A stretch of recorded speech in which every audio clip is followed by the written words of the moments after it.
Hey everyone, welcome back to the Deeper Than Dough podcast. Today we're joined by Chris Kille, the founder of EO Staffing. Chris has an incredible journey transitioning from running a payment processing company to launching a staffing firm specializing in virtual assistants from the Philippines.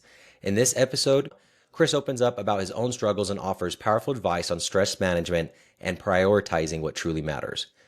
Redefining success, why success isn't just about money, but about making a positive impact on others. And emotional management, the value of slowing down, managing emotions, and avoiding impulse reactions. Let's dive in. Welcome to another episode of the Deeper the Dough podcast. I'm super excited to have Chris as a guest. Chris, welcome to the show. Thanks, man. Having me on. Chris, we met maybe 2.5 years ago. It's probably when I joined Apex. And unfortunately, I lasted a year. The flying, I loved it, but flying out every first Friday of the month or whatever it was, it became to get a little much. But man, the things that I learned and the people I connected with on that's awesome. Like we were just talking right before this, you sold your credit card processing company to Adam, which I also knew from Apex. And anyways, so really, really good group. Let's start with just a minute or two or three, however long you want to take of a quick background. Yeah, man. Thanks for having me on. By the way, I appreciate that. So I'm Chris Kille. I live in Boston. Moved up here in February from Dallas. And, you were talking about, Apex. It's not so bad whenever you only have to drive across town, right? So I Yeah, think it was like 15 minutes from my apartment or whatever. that's But awesome. yeah, so I'm involved. I just recently exited a payment processing company that I had been in for 18 years. And a few years ago, I started a staffing company where we specialize in virtual assistants from the Philippines. So we help, high-performing individuals buy back their time, get more productive essentially, so they can focus on things that move the needle forward in their business instead of, I'm sure you get caught in your email all the time. It's, Yep. as the busier or the bigger you get, the busier you get. And so we're actually able to come in and provide people that assistance that they need so that way they can keep focused on moving the needle forward. And I love that so much. I started hiring out of the Philippines maybe 4 or 5 years ago. Mhm. I should say overseas, but pretty much everybody out of the Philippines. Sure. And to have a business that you're like, I need help, but I don't have the capital. But you don't want to go to somebody and be like, hey, I'm, gonna I mean, for at least I don't like doing that. You're like, hey, I know this is what you're making currently. You've been making 100. I could offer you 70. I'm like, they're not gonna be excited, and I'm not gonna be excited knowing that they're not excited. Then you go find somebody in that same position. You're like, I will offer you, and out of the Philippines, they're wanting $8 an hour or something like that. So annualized salary would be 16 grand. You offer them 30, and then they're stoked, you're stoked, and you can get such good high quality people with the caveat of people are people, right? You have to interview them. You have to make sure the process is on onboarding and all that, which is where companies like you're come into play because there's so much unknown. Like, wait, how do I even pay somebody? How do I know they're working? So, um, big believer in that. I'd love to dive into that a little bit more about the services you offer because I think it is such a big untapped market in especially in startups. Like you can get help, you can get good quality help for less pay without underpaying your employees, quote unquote, compared to what they would have. But I'd love to hear a little bit more about that. What the services you guys provide. Yeah, so you're absolutely right about the disparity and the gap in between salaries from here and there. Um, as you were saying, $100,000 employee here, right, you can get for 20K ish over there. And what I have found is not only are the people in that category usually more qualified, right? Not all the time, but a lot of times they are. That typically they're going to have a better work ethic, right? And they're grateful, right, for the opportunity. So lately, I mean, I've been in business for a long time, and I know you have too, but we've seen the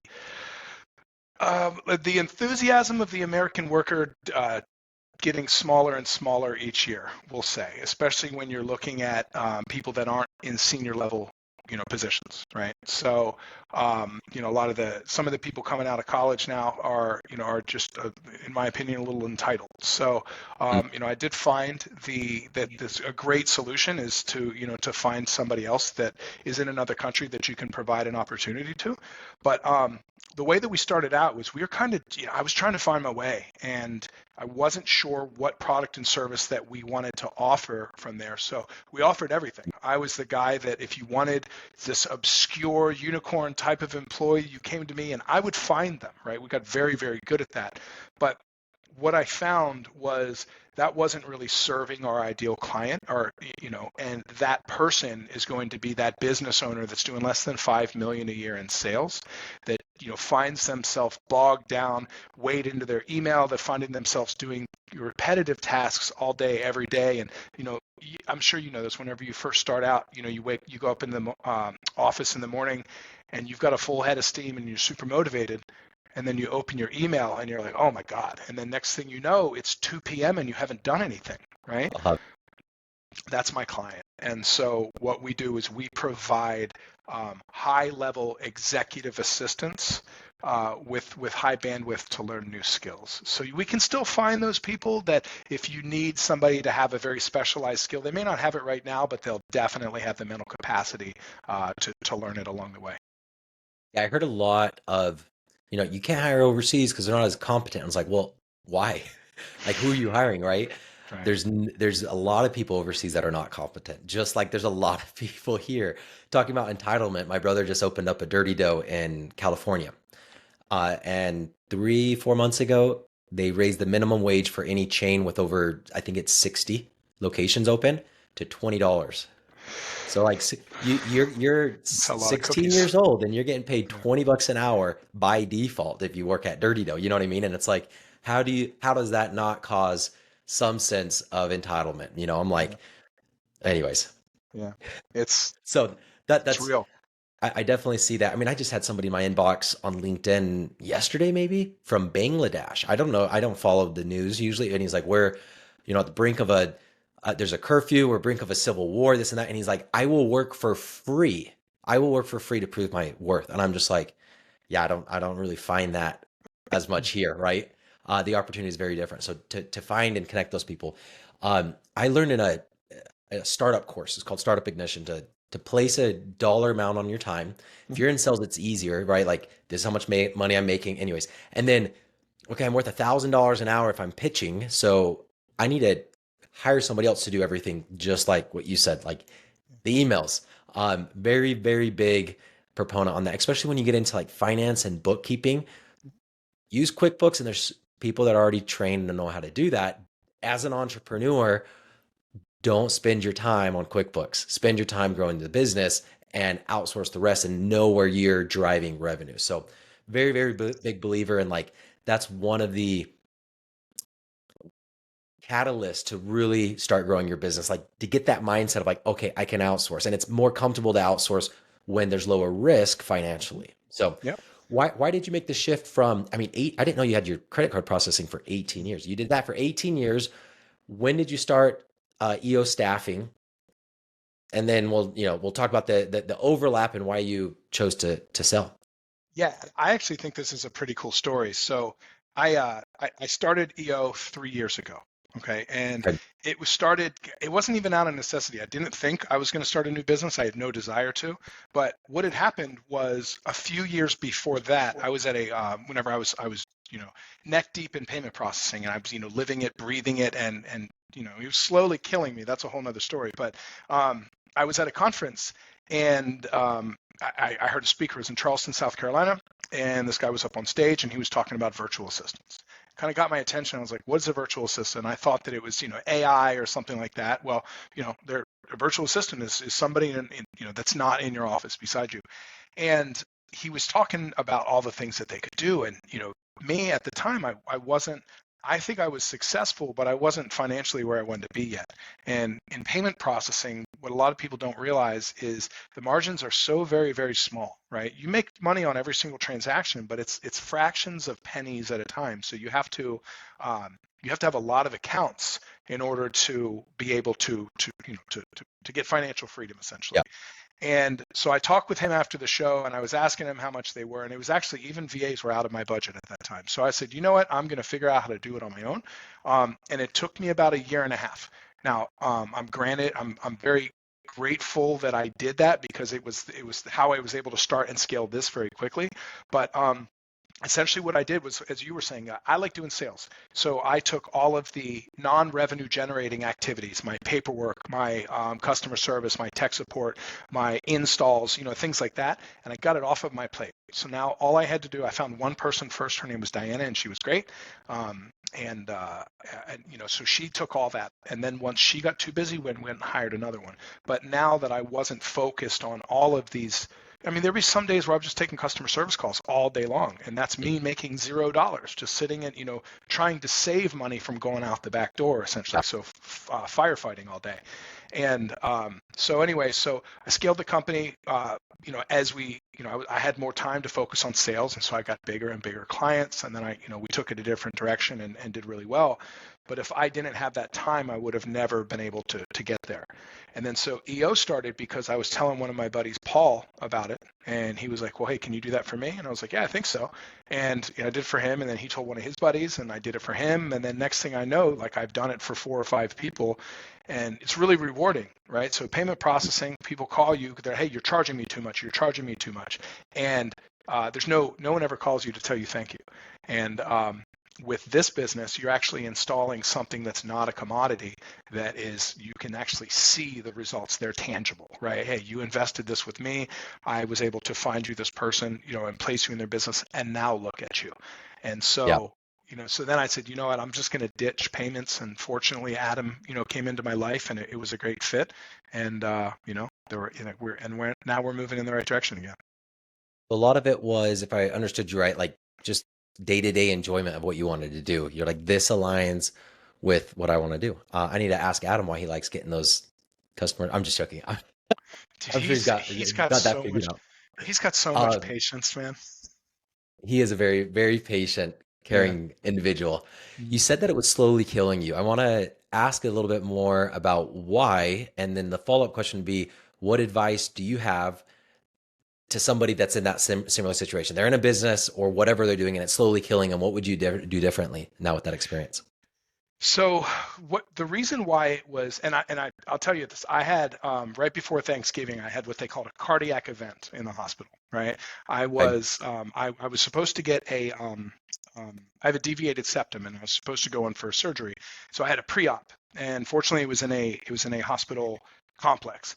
I walked in and I started getting flush and I was sweaty and I dizzy, and so I asked them to take my blood pressure, and my blood pressure was 2 something over 180, and they were like, hey, you got to go to the hospital like right now. Yeah. And so it took me over to the hospital. It's bad when you walk into the when you're being wheeled into the cardiac, and lobby is filled, and they go up and they talk to the person, and you skip the entire line, right? You're So like, yeah, so they took me and they put me in the CAT scan. They thought, thank God it was nothing, right? It was just, I just had a wild cardiac event apparently. But what got me there was I was going through some really stressful times in my life as it was. But for me, I was taking people's complaints and criticism incredibly personally. And and I was very, very involved in micromanaging in the business, where because I'm so customer service driven, I always wanted to know when there was somebody that was having a complaint, and so when you get thousands of customers, there's no days where nobody doesn't call in complaining. It's just the nature of the beast. And so that compounded with other events, that were going on in my life. I was going through divorce. I was drinking a lot. It was, but this was just the stress that it just pushed me over the edge. And, when that happened, I, started actively distancing myself to the point where it was, we didn't start going backwards, but we were very close to going backwards, because I gave up, and I just didn't want to do it anymore. And, and so whenever I was able to fully remove myself, almost completely remove myself from it, that was when the stress started to subside. And I'm getting healthier. I'm not, it's been almost a year. I'm not drinking anymore. It's been a lot better of a situation for me, but just the level of stress that I was just soaking in all day. It was like a stew of toxic, is what one of my employees said. I just lived in a fishbowl of yeah. toxicity. And but yeah, Well, getting all that stuff off my plate was great.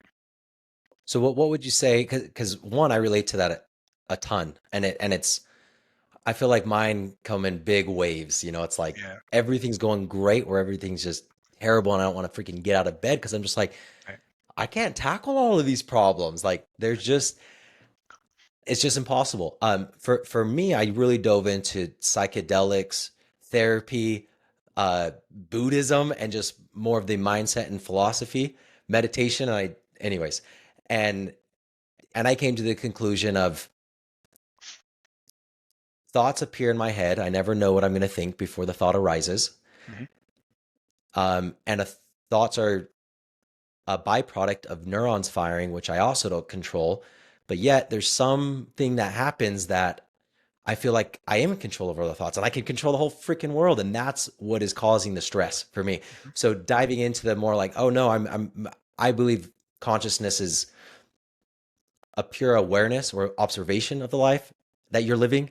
And that's kind of it. And with that my mentality, it's like, okay, all the mistakes that I made, I just made them because those are the thoughts and the actions that my organism did. Anyways, for me, that's where I continue to go back because it's stressful. I mean, tomorrow something else is going to happen. I'm just going to be like, okay, let me put in my headphones and listen to a dude named Alan Watts talk to me about why I shouldn't stress, and it's more the philosophy. What what would be your advice be to somebody in that stage right now?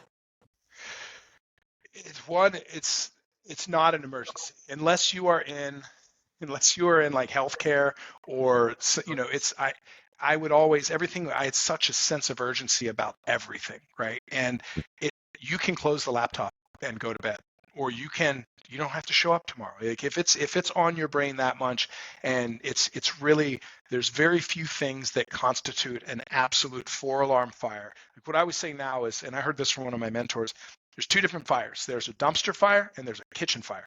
Dumpster fire, you can let it burn. It'll be there whenever you get back. You don't have to worry about it, right? Kitchen fire, the fucking house is coming down, right? So now I say when something comes up that's a stressful situation, is this dumpster or is this kitchen? If it's kitchen, we go find the people that can solve it. I'm not the one. I don't solve any problems. Well, I make decisions, but I'm not the one actually in the weeds anymore. I have people on my team, thankfully, that can do that. But okay, kitchen fire, we pull in who's responsible for this. We formulate a plan and then they execute it. Dumpster fireman, that can wait until I'm ready to deal with it. And Yeah.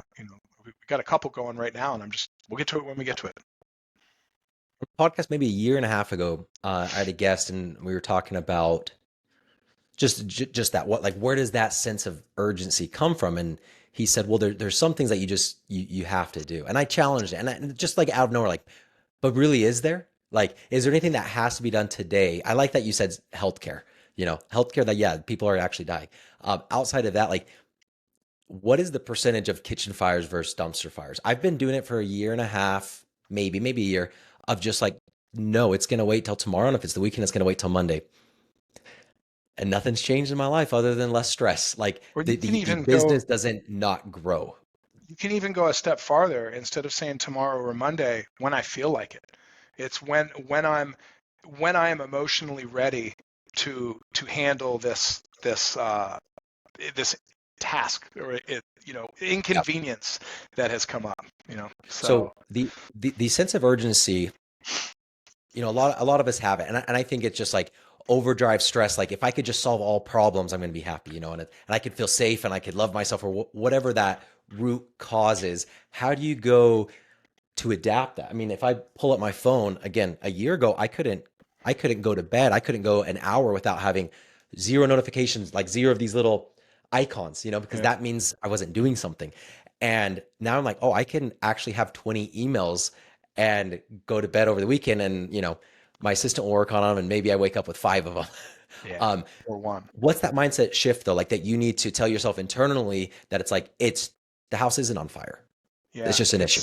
that actually was something that from a mental standpoint I figured out this year. And one of the main things where that came from was I used to make snap decisions. If something came in and somebody was pissed or there was a dumpster fire going on, I would drop what I was doing. I need to solve this right now. Yeah. And a lot of times sometimes it was the right decision, but a lot of times there was no force. So now, like, I get a lot of ideas. I'm sure you do too, all the time. But now we've got a rule in the office: we don't make snap decisions anymore. Like we can write it down and we stick to the plan. And when things come in, we evaluate, is this a dumpster or is this a kitchen fire? And to back to your point of the assistant, most of your dumpster fires start in the email inbox, and kitchen fires too, for the most part. But it's you know but how you react is how it's what's up to you. And my EA Faye, I know she's been communicating back and forth with yours. I can't remember her name, but it's great when you have the assistants in the inbox actually setting. I was like, I Yeah. didn't know what I was doing today. So in our meeting, on our morning meeting today, she's like, okay, you have this, you have this, you have this, and then you have Bennett at 4. And I was like, shit, I got Bennett today. That's amazing. And so it was but she'll take the 200 or 300 emails I get a day, and she doesn't respond to them unless it's a project that she's actually working on.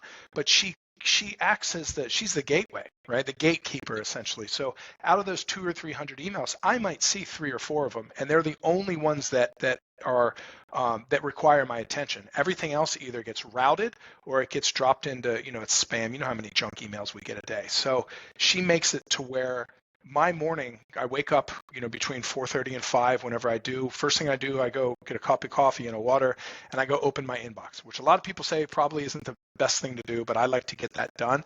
Usually, there's only 3 or 4 emails in there, and things that I have to work on. And one of them is an email from Faye that's basically like, hey, here's your day. Here's what we need to do. It's called our action items email. I can, if anybody listening to this actually wants a template for that, can I give something away? Oh, absolutely, Okay, Chris. cool. So if anybody follows me on Instagram, it's not Chris Kille, it's down here at the bottom, NOTCHRISKILLE, and DMs me the word action. I'll send you over my email template and my template for action items, which is the email or the guide that my assistant and I follow every morning to set my day up. So I go in and I have 2 or 3 emails to respond to usually. And then here's the key. Here's another thing that I taught the other day. I don't actually type them out.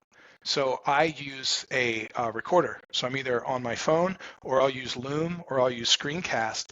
And as I'm reading the email, I'll just say how I'd respond to it, and I send Faye the link. She types it up, and off it goes. And Freaking so genius. I get my day done. Like, no lie, dude. Like this morning, I went to the gym I had my trainer at 6. And outside from meetings, I had podcasts and I had, a couple sales calls and things like that. I didn't have to do anything. I went home, I took a nap from 12 to 2. I went out to lunch by myself today. I just didn't feel like doing a whole lot. And fortunately, I'm in a position where that is totally fine, right? Business is I'm not going out of business tonight if I miss a day of work. So, and if I didn't have a team in place, 5, 6 years ago, there's no way I could have done that.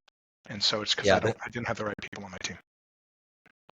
I've with Dirty Dough, I've hired executive like C-level people pretty quickly. Hired a CEO that ran a company called Maui Wowie Smoothies and Coffee franchise system, like 600 plus units, and it drove me crazy. Like, no, you don't need to respond to everything always today, Right. or not even today. She would get on to me all the time. She's like, don't text him back. Give me an hour to respond. Like, all I need is an hour. I'm just like, okay, I'll calm down. And then she's still with us as president. We hired the former Jimmy John CEO Wow. during their rapid growth. And he's even way more like that. He's like, don't respond. I was like, yeah, but we're late on this. He goes, Doesn't they're going to matter. email you again. They'll email you again and you're in a better position. And I'm just like, this is so backwards to me. Like, but these guys know what the hell they're doing. They have the experience. I'm just like frantically like, no, I just need everybody to like me. I Yeah. just solve Yeah. people's problems so they can like me. And and then you look at experienced executives and you're like, wow, they've already gone through that. They probably already gone through that and they probably saw that that was not useful and that just caused undue stress. And then they let go of it. So anyways, super cool on that. Chicken or the egg? Okay, you're talking like I'm listening to you, and I know I've had comments to me as well, like, "Oh, you don't have to work all day every day. You have an assistant to do everything that you don't want to do." Like, what a life! And it's like Must be nice. I need to grow my business to be able to do that. But it's like, well, how the hell are you gonna grow your business if you don't have that? So it is the chicken and the egg. I think that you need to hire the assistant first. If you can get somebody, if you have a product that you can sell and if you spent 1 more hour a day, 1 more hour a week, 5 more hours a week, whatever that number is, and you could increase revenues by X percentage, that should be able to at least 5x what you're going to pay that assistant to free up that time. And if not, you're in the wrong fucking business because your business isn't going to succeed. If your time isn't worth a few $100s an hour when you're doing, or a few $1,000s an hour when you're doing the high level items, your business, I mean, I just don't see how it can succeed anyway. So You I always can't. get that chicken and the egg. I think you definitely need to have the assistant first. Um, 100%. Even if you start with them 10 hours, you don't need to start with somebody full time, 10 hours a week, 20 hours a week, slow raises. Love to hear your thoughts on that Exactly.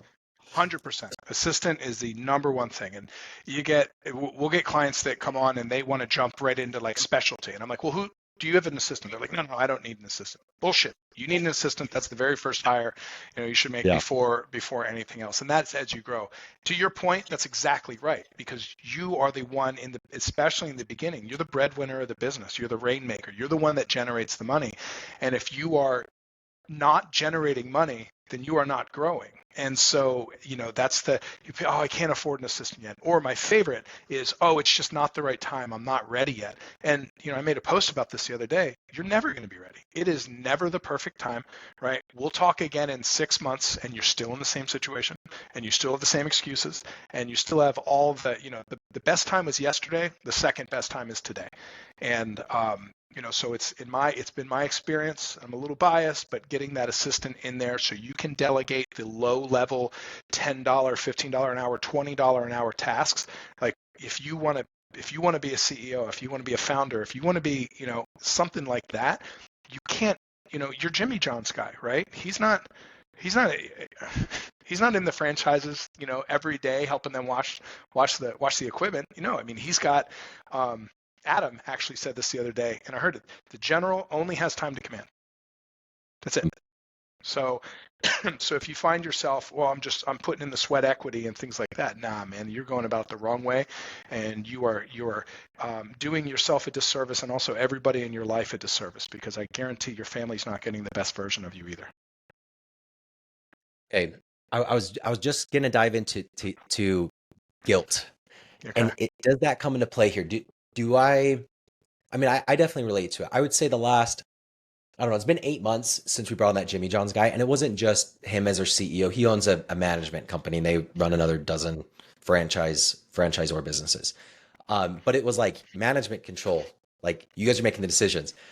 And the last 3 months, I'm just like, I think I'm holding things up more than I'm helping on most cases. Like there's a few things I'm good at, raising money and figuring out how to get money, whether it's financing or equity or whatever. And that's what Greg, the new CEO, has allowed me to do.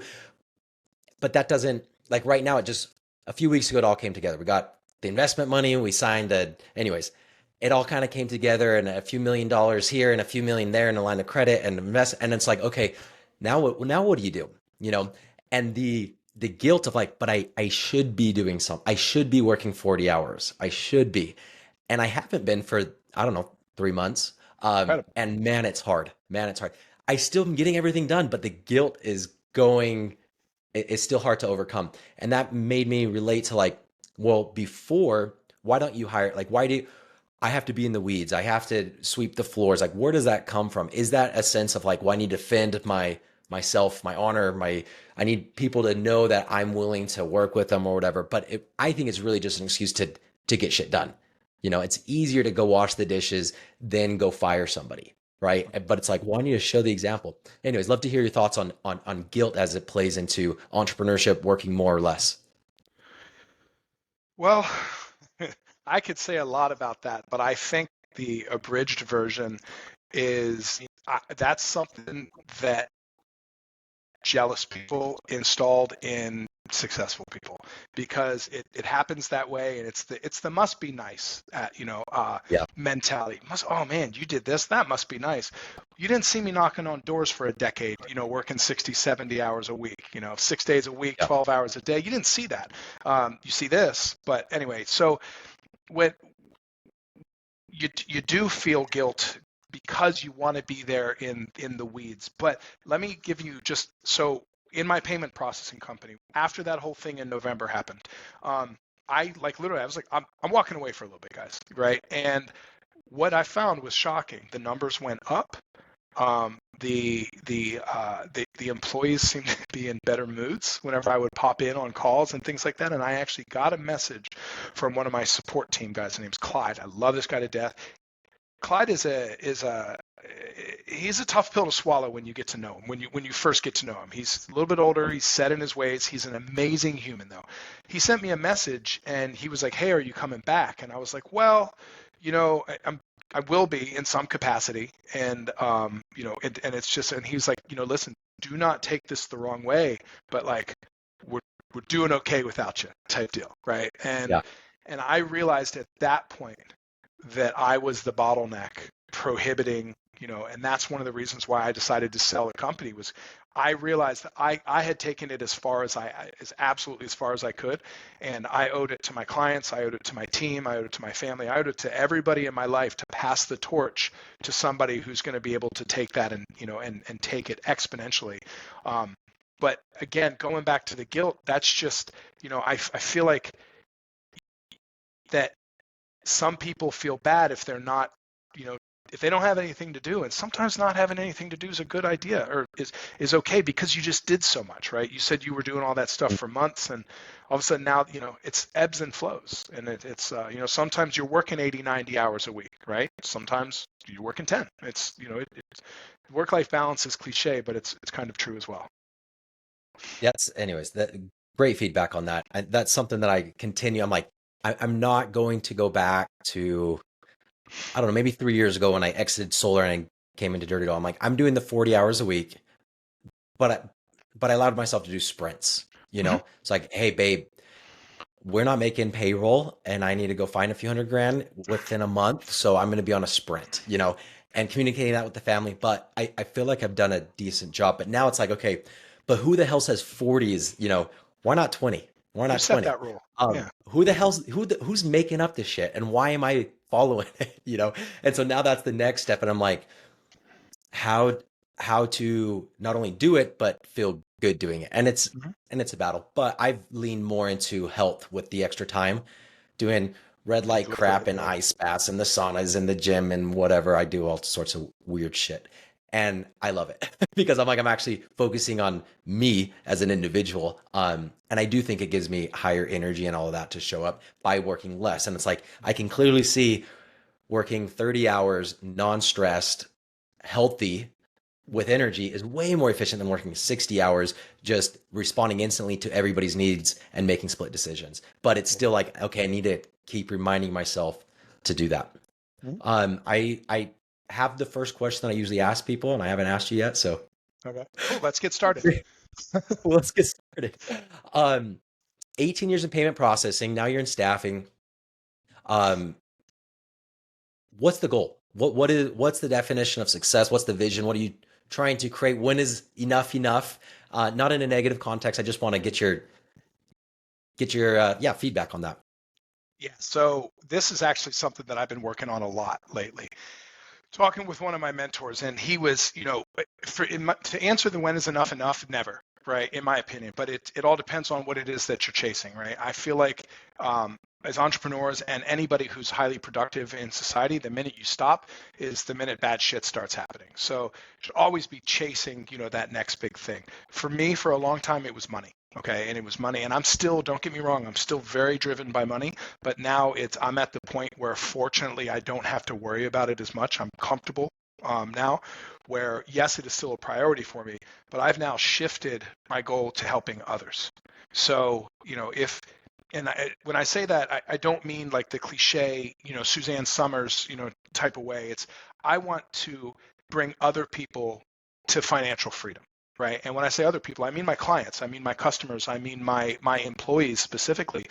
What's really cool about the Philippines is it's easy to make an impact over there. Easier there than it is here. Like, so for instance, one of my video editors, he reached out to me and he said, "Hey Chris, I wanted to share, my fiance and I were able to remodel our house because of the salary that we receive here.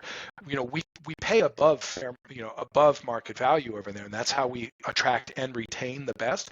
But that little bit extra money that and to me it's nothing, right? It's for us over here is not a lot, but to be able to impact his life and be able to, something as crazy as impactful as remodeling their house. We were able to, it's just the list goes on in terms of, so my goal now is to impact 1,000 people. That's the number that I'm starting at right now in the Philippines and bring them to financial freedom. And that's something that I'm chasing right now is, and we're going to get there. We're going to do it sooner than we think. That's awesome. Part of the Apex mastermind that I was a part of with you, um, actually one of the reasons I left too was because I lost like what I saw as one of the most valuable assets. I had Mike Claudio as a one-on-one business coach, and Yeah. I'm like, oh, why do I need a business coach? And then I'm like, dude, I don't know. It's because I don't know anything. I don't even know that I Right. know nothing. One of the first things that he had me do is more focus on mission and vision and all that, Hmm. which is what I'm hearing. Like it always, not always, it mostly starts with money. Like I'm just motivated by money, Hmm. but I think we fail to go to the next step. And even if you go to, it's like, okay, well, why do I want money? Because I want to be financially secure. But what does that mean? Like, what do you want to feel though? Because that's what it is, right? We just want to feel a certain way most of the time or every day, or whatever. It is always comes down to how we feel, I think. So even like helping others, that's kind of, well, I want money and I need a business to be profitable so I can achieve the helping others. And then it's okay, but why do you want to help others? Is it I don't need to help others. There's nothing I'm trying to fulfill in myself. I just want to do it because I'm passionate about it. Or I do think you always need to ask yourself, like, well, why do I feel like I have to be supporting people? Because I did that with employees. Like we got up to 200 employees pretty quick. And I'm like, man, all these people need me. Not only them, all their families. And what are they going to do without great grand Bennett? And it's like, they don't need you. They survived this long without you. Like, where's that all freaking coming from? Right. Like, anyways, um, back to I'm gonna have to edit that off because I'm like reading Huh. and anyway. Back to the Mike Claudio and the real reasons. Can you speak to that a little bit? Like, how do you take somebody that's like, okay, my goal is to make $1 million, or my goals, they have a financial goal. How do you take that and change it to a goal that's more long lasting, more that they have more passion? How did you get from money to helping others? I realized, so getting from money to helping others, I realized that when I was not in a position where I was worried about keeping the lights on, right? Where then I was able to, I was performing at my best, right? Look at marriages, right? A lot of marriages end because of money, right? I think that's like the number one reason is they just fighting about money. Yeah. Fortunately, I was never in that situation, but it's money it's if you say it's not about, it is, it's at the core of everything, and you need men, and at the end of the day, money solves problems, right? There is no such thing as a problem if you have enough money. And that's, anybody who's really, really, really rich will tell you that, right? Does that mean that their lives are perfect? Absolutely not. I know some rich people with some really fucked up lives, but it doesn't solve everything, but it's a resource that you can use it's a tool essentially, right? And the more Yep. tools you have, anyway. So, I think for me going from, I just want to make a lot of money to, I to now I want to help people make money. I remember how fulfilling it was whenever I got my first check, my first milestone, whenever I reached it, we'll say that. And, and I remember how I felt, and and I now want others to feel that way, because now all of a sudden I don't have to worry about, okay, now we can, I'm not saying that anybody should like take their foot off the gas or anything like that, but life is different when you're not paycheck to paycheck. I mean, I don't think there's anybody that's listening to this or watching this that can disagree with me like that. When you are living paycheck to paycheck, it is a different life than when you're not. And, stress is it just so anyway, that's my goal, is to take people from that and then a couple steps beyond it, because true freedom, right, is not, it's not based on money, but money is able to buy you the time and the resources to get you there. That was my experience as well. Like, do you focus on the money or do you focus on the deeper goal? Because again, I do still believe that, well, the money is so you can feel a certain way. Can you feel that certain way without that dollar amount of money? Probably, and you can work on that. Um, but it is, I get this as well. It's like, okay, well, it's easy to say that it's not about the money when you got money. Hmm. And I honestly have never been in that situation. I was lucky that I served a Mormon mission. I learned how to knock doors and take rejection. I came home and I started making six figures a summer, like in 4 or 5 months as a college dude. So I've never had that. And it is, I don't know, it makes me, I'm like, man, I'm lacking that sympathy or empathy of that because how do you even get out of that survival mode of paycheck to paycheck unless you have the money? So if I'm hearing you, I mean, I guess that the journey was kind of the same of like, okay, it is easy to say money's not needed when you have it. And it kind of is required, at least in our journey, to take that next step. Like, okay, I got the money. It's good. I feel secure. It wasn't as fulfilling as I thought. And the fulfillment didn't last as long as I thought. So now I'm going to shoot for a deeper goal. Mhm.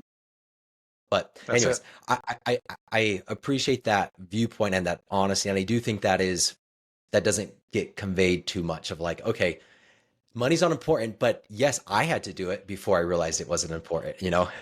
So, Chris, it's been awesome to have you on the show. I really appreciate it. I'm going to ask a new question, Okay. because I'm getting all into philosophies and things like this, and you could tell Love me it. it's a stupid question. Do you have a life philosophy that you can share with us that's helped you in any way, whether it's business, personal life, through a divorce, through stopping drinking? Like, what's a life philosophy that you can fall back on? So this has been something actually that I have learned within the last year as well. I've done a lot of self-development in the past year. And for me, just slowing down and not reacting.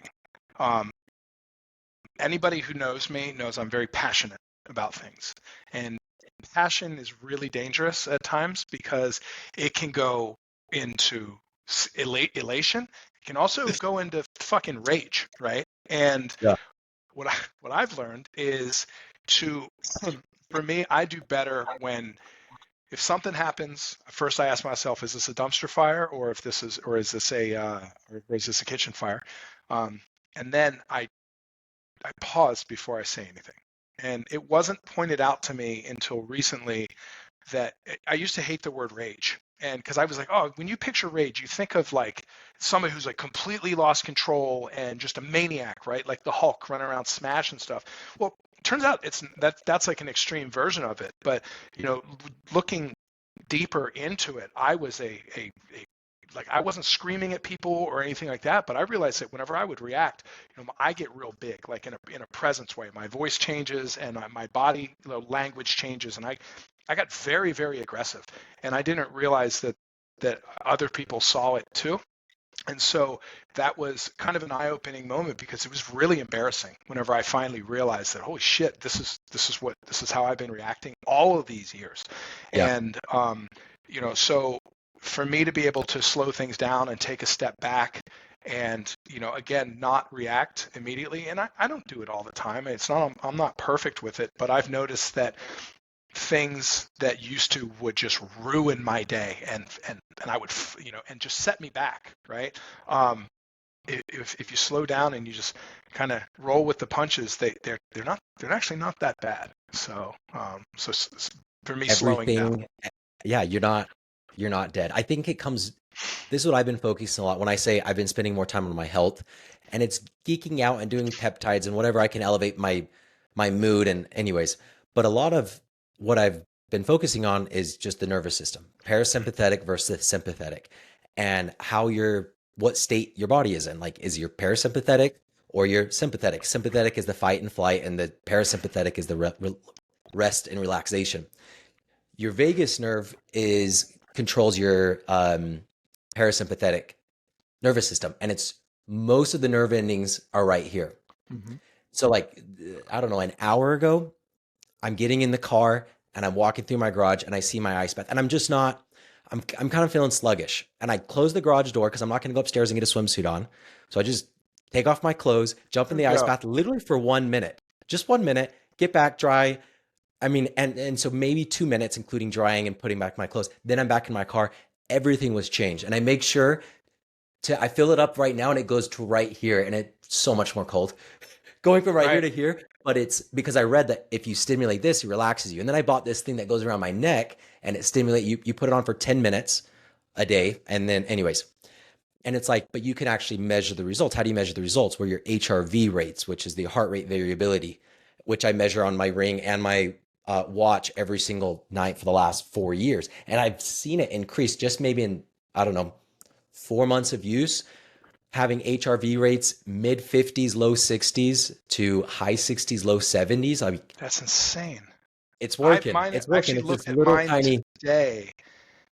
I have an 8 sleep, like the mattress thingy that goes on top. It's incredible, but it does HRV as well. And mine has been like 30 actually, I'm pulling it up here right now.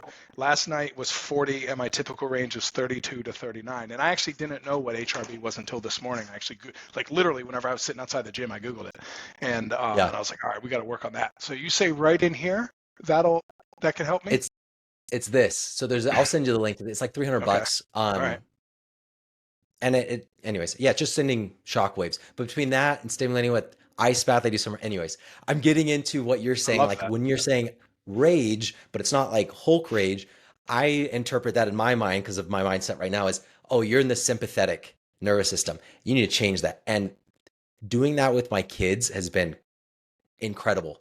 Watching a 5-year-old or a 3-year-old throw a fit and say, hey, do you want to, like, this is the question I ask. And they're so curious because they're kids, like, do you want to know what's happening right now? Like, as they're screaming.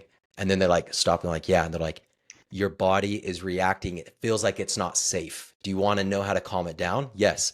Breathe like this. This is me and my daughter last night because she couldn't go to sleep. My That's 5-year-old. incredible. You, the physiological side, you breathe in through your nose, like full inhale, half a second pause, then breathe a little bit more, then a long exhale through pursed lips, like you're blowing through a straw, and make sure you fully exhale. So you do that. And before the Apple Watch had a Fitbit, and it has this thing that you can measure 2 minutes, your EDA response. I don't know. I measured it maybe 6 times in a row. You put your hand on your watch because it measures the moisture in your hand. Okay. Anyways, and it tells you what your heart rate is and your HRV rate is before and after the 2 minutes. And I kid you not, because I posted on social media, you could go like 6 in a row. Within 2 minutes, I was able to drop my heart rates per minute 20 beats per minute less or more within 2 minutes. Just doing that breath, and that's it. And it's Wow. like, and that's also what I do to go to sleep, because a lot of times it's hard to go to sleep when your mind just freaking, I got Hmm. all these problems to solve, and it's like, no, get into the parasympathetic. So anyways, that's another one. Um, I'm sorry, I started going off on the nervous No, I system, love it. That's great. Nerding but out. I appreciate the response on the philosophy and the take it slow, because man, I think that is such good advice. Just slow down. No matter what, your body, even though it is reacting in fight or flight, like a lion came at you, it's really just because one of your customers told you you're worthless and you scammed them or what. Like, just imagine the worst thing. You're Yeah. not unsafe. You're still safe, but your body reacts as if a lion's chasing you. Like, you're releasing the same adrenaline and the same cortisol levels, and it's freaking crazy. So it's like, okay, how do we train our bodies not to react like that? So there's my spill on the nervous system. I'm I such a love geek, it. dude. I didn't realize I Um, was going to learn that today. Thank you. I'm an idiot, dude. I just Google stuff, so I don't know if any of that's true, but Google said it was. Chris, I really appreciate you sharing that. What a journey. And let me comment real quick on like you saying go slow. Anybody who's listening to this podcast, just think about, reflect right now on how Chris answered all the questions. There was there's not me trying to cut you off, which I always do, and I apologize. You're not like that. You are slow. You are methodical in your thought, and I could tell a difference. So keep it up, man. It's awesome. See, I appreciate it. Well, Chris, we will include the link to your offer. Madison, my assistant, is going to reach out and hit you up with action, because I want that as well to I compare it love with it. what we're doing. And I know we could improve it by 100% by doing whatever the hell you're doing just from this conversation. So I really It's easy. appreciate that. And same thing with all the social medias. We'll include all of that. So thank you, Chris. Thanks, dude. Appreciate you.